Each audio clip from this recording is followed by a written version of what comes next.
Welcome to the Quotation Marks Grammar Mini Lesson. So when do you use quotation marks? You'll use quotation marks to quote something that someone else said or wrote. You use quotation marks for dialogue, and you use quotation marks for titles of shorter pieces of work like news articles, songs, poems, or short stories. So let's take a look at our first rule. Use quotation marks to quote something that someone else said or wrote. So let's take a look at these examples.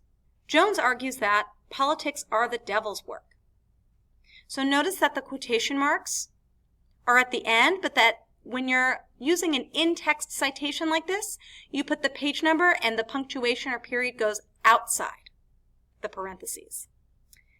Many politicians use mudslinging as a main way to get the popular vote, the author claims.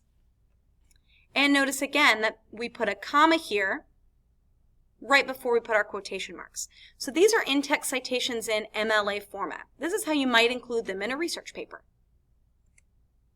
Let's take a look at rule number 2. He asked, "Won't you go with me to Juan's party?" "I will," she said.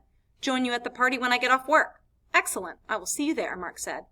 So because this is from a short story or a novel, there's no need for in-text citations. This is what it might look like in a novel or a short story. And you want to make sure that you pay attention where commas and other punctuation goes when you're using dialogue. And rule number 3, use quotation marks for titles of shorter pieces of work.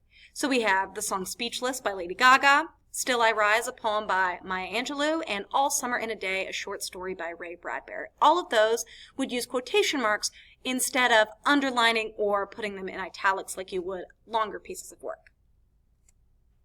All right, this concludes the quotation marks mini lesson. The next thing that you'll do is complete the quotation marks practice game within the Grammar WebQuest Resources Google Doc. Thank you for watching.